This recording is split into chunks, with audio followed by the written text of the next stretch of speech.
Life in a world that keeps changing. Think that it's progress you're making. Copy and paste pretty faces all the time. Pictures so perfect we play. Hello everyone, welcome to Anointed Lady TV, the home of news and politics. If it is your first time in this channel, you are highly welcome. Thank you so much for stopping by. And if you like what we do on this channel, hit on the subscribe button, also put on the notification bell so you'll be notified by YouTube anytime we drop a new video. And if you are returning subscribers, thank you very much for always coming back to watch our videos. On this platform, we drop videos every day and we react to every video that come our way. And on this very video, I will be watching with you. And after watching, let's go to the comment section and drop our opinion constructively. Like our videos and also share our videos if possible. See you next time in my After years of denials, deflections, and failing to acknowledge the fact that he was once caught with millions of dollars in his numerous accounts, that he specifically opened to launder proceeds of narcotics trafficking, which he later forfeited $460,000 to the United States government, Bola Tinubu and the APC in their defense, which they filed at the Presidential Election Petitions Tribunal in Abuja, which is, of course, is a reply to the one that Peter Obi made, they've now added a new twist, which of course is an indirect acceptance that Tinubu has a criminal past. Tinubu is now telling the tribunal that his US conviction and forfeiture of $460,000 is not enforceable in Nigeria because, according to him, the order was never registered in any Nigerian court. So Tinubu accepts the fact that he was indeed involved in a crime in the United States of America, but he should not be held accountable, he should not be held responsible because the crime wasn't committed in Nigeria. This is laughable, to say the least. It's like a driver who hits someone and turns around and starts claiming that his car should be held accountable. Of course, cars can be held accountable if it is a self-driving car or maybe the manufacturer.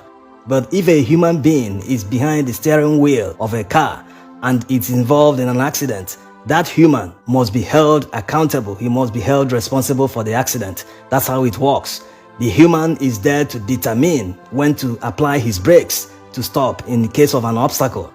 So what Tinubu is claiming and pleading the court to accept is like saying that his accounts should be held responsible, not him. Never mind that he is the owner of the account. He still thinks and believes he shouldn't be held accountable. This is the reason many believe that the court is on trial here. The way Peter Obi and the Labour Party legal team approached the petition, they made Tinubu's criminal past the first plea. They want the court to determine if he is truly qualified to lead Nigeria as the president. Yes, all these petitions at the Presidential Election Petitions Tribunal will finally end up on appeal at the Supreme Court. Whichever party that loses will have the right to appeal at the Supreme Court. And the Supreme Court is not just the final arbiter in Nigeria. Their judgment sets public policy in Nigeria. All the confusion currently going on in Nigeria about the 25% requirement in Abuja, although it is clearly written in English, but some people are trying to make a meal of it, because it doesn't favor them. They want to interpret it in their own way. So the Supreme Court will set the standard going forward. Whatever decisions they take this time around will be a standard that politicians and Nigerians going forward will be following. No more confusion, no one saying this will be done this way or done that way. Inec, for instance, should know the provisions of the law. They should have legal advisors who should tell them this is the position, this is that, no confusion. So the Supreme Court will have the opportunity to decide. Whatever they decide this time around will be the policy going forward. So if the Supreme Court eventually rules at the end of the appeal that someone with a criminal past, whether it was done abroad, whether he committed the crime anywhere, and maybe 30 years ago or wherever, that he can be qualified to contest for presidency, it becomes the standard in Nigeria. Anyone can come back from any crime and contest for presidency. That's the standard they will set. But if they say no, it is a moral burden on Nigeria that will have literal millions of other people who can hold the position, who can command the respect and lead Nigerians, that such people should become president. It becomes the standard. Also, going by Tinubu's argument that the crime was not committed in Nigeria or that it wasn't registered in any Nigerian court, what of the NDLEA Act that commits people to prison People who went to jail abroad on their return in Nigerian soil, they are arrested and committed to prison to serve some time for disgracing Nigeria abroad. Nigerian citizens should live exemplary life abroad, but when they are involved in crimes, especially crimes that are fraudulent, drug-related and all that, it brings disgrace to the country Nigeria. So that was why it was added in the NDLEA Act. There are other laughable defense pleas that Tinubu and the APC are praying the court, but we shouldn't waste our time and all that. The summary is that they are asking the court to throw away the petition of P2B and the Labour Party, that it lacks substance. Even Inec is claiming the same thing. They are saying that Tinubu was duly elected. Never mind the fact that Inec couldn't give the proof to the Labour Party legal team when they requested for it. It's very amusing that they are banking on technicality to win, instead of providing the court the evidence that they actually won the highest number of legal votes and that they actually made the required 25%. Although they didn't show that they made 25% in Abuja, they're now saying that the Abuja is not required. So the court has a lot of work to do. Whatever they decide will be Nigeria's policy going forward. If they say that so person can contest, then going forward, everyone with such baggages can contest. If they say no, you can't contest, or they say yes, that 25% is required in Abuja like it was done in the past, the Supreme Court might need to reverse itself, because the Supreme Court has ruled before that 25% is required. Let's wait and see how the court will decide.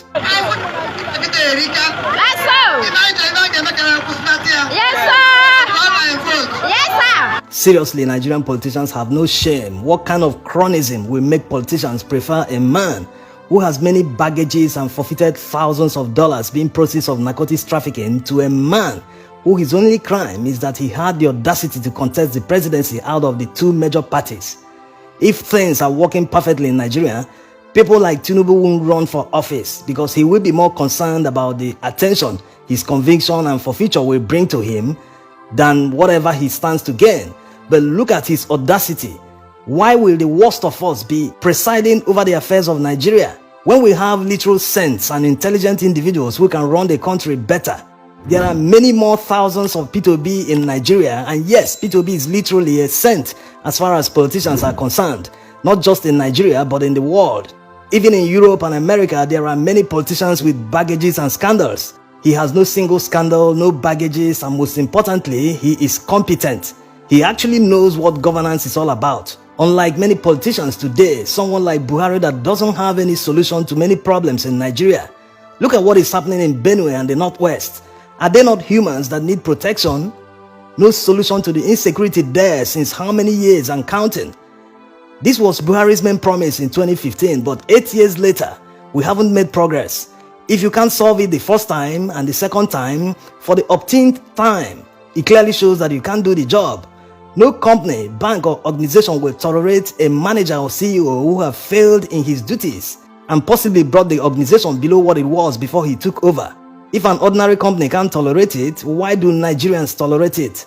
Why do Nigerians tolerate incompetent politicians? This goes on in many sectors and people don't really care.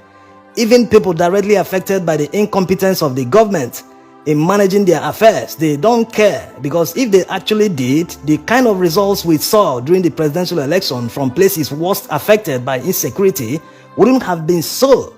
You do not reward an incompetent politician. If you do that, then you become part of the problem.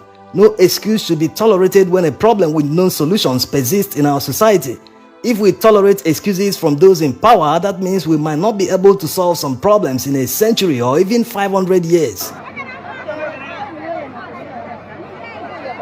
Now, let's see the implication of the recent ordeal of P2B in London, where they stopped him and said that he was a victim of impersonation. This is a very serious issue, and since he was stopped at the airport, that means someone is using P2B's passport, an exact duplicate. All the bio data are the same. How did that individual get access to this? It can only come from someone that has top-level privileges at the immigration, because they are the ones that issue Nigerian passports to citizens. Is the government investigating the issue? Because if they don't, that means they are complicit. Maybe that was the reason they have been mounting pressure on P2B to leave the country and go on exile. Having lived in the UK for several years, maybe they thought that London would have been his preferred destination if he decides to go anytime.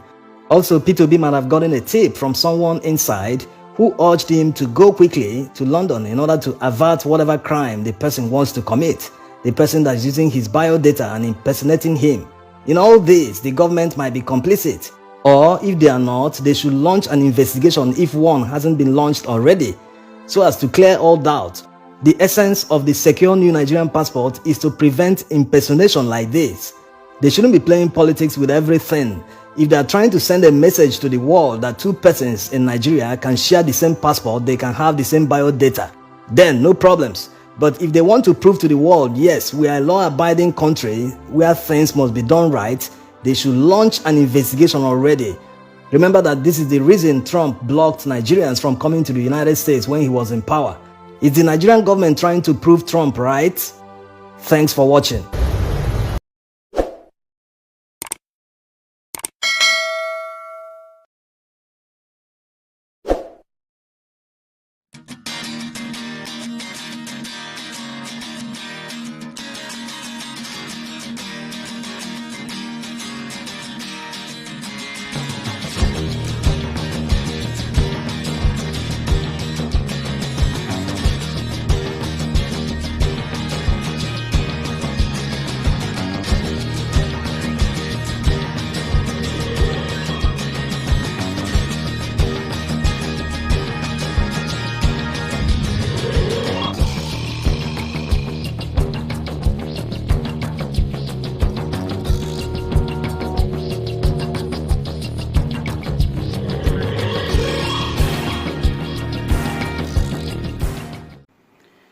Good day, ladies and gentlemen. Good day, my brothers and sisters, my mommies and my daddies over there. Is your sister again, your doctor, your friend, your girl, Anointed Lady TV. Please, if today is your first time of coming across my YouTube channel, please do subscribe for me. Subscribe and turn on the notification bell. So each time I upload any video, you will be notified. So in this my channel, I will be bringing up many things to you in which you will benefit from it. I do talk show, I do news, anything you want to talk about, I am into it. Please subscribe and turn on the notification bell. So each time I upload any video or each time I'm on live on YouTube, you will be notified. Thank you very much for always being there for me. Please do subscribe for me, and as you do so, God will richly bless you and meet your heart desire. Thank you very much. I love you all.